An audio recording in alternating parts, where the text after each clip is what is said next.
Assalamualaikum warahmatullahi wabarakatuh. Ingkang kinurmatan Bapak Widodo ingkang tansah paring piwulang dhumateng kita sedaya. Ugi para rencang-rencang ingkang kula tresnani lan kula banggaaken.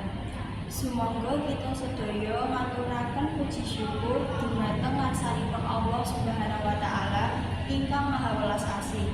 Awit saking rahmat, hidayah lan kanugrahipun kita sedaya tesih keparingan kasarasan, kakiyatan serta kalodhangan saengga kita sedaya saged makempal wonten ing papan menika tanpa alangan satunggalipun.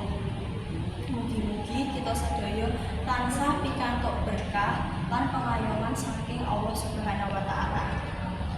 Para rencang ingkang kula banggaaken, wulan suci Ramadan menika wulan tumurune Al-Qur'an minangka pitedah gesang kagem umat manungsa. Mila saking punika salah satunggaling amal ibadah ingkang dipun anjuraken ing wulan Ramadan inggih menika tadarus Al-Qur'an. Tadarus tegesipun maos, pangertosi lan ngamalaken isi kandungan Al-Qur'an wonten ing gesang paduntenan. Tadarus gadah keutamaan.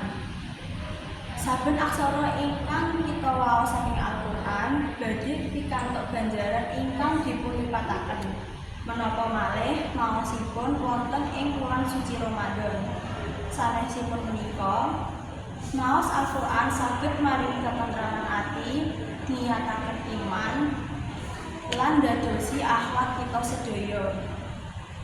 Para rencang sedaya, sumangga kita mupangataken wulan suci Ramadan punika kagem langkung sregep tadarus Al-Qur'an.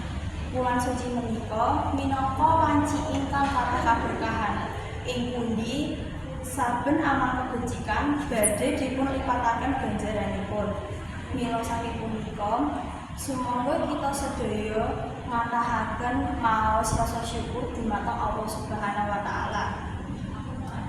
Kanthi tadarus salabeting ing bulan Ramadan, mugi-mugi ati kita dados langkung resik, iman tansah kuat serta kita saged nggayuh kaberkahan wonten ing wulan Ramadan ingkang mulya menika. Mugi-mugi kanthi nindakaken tadarus wonten ing bulan Ramadan menika, kita sedaya saged dados pribadi ingkang sae, bertakwa serta tansah pikantuk ridho saking Allah Subhanahu wa taala. Cekap semanten ingkang saged kula aturaken.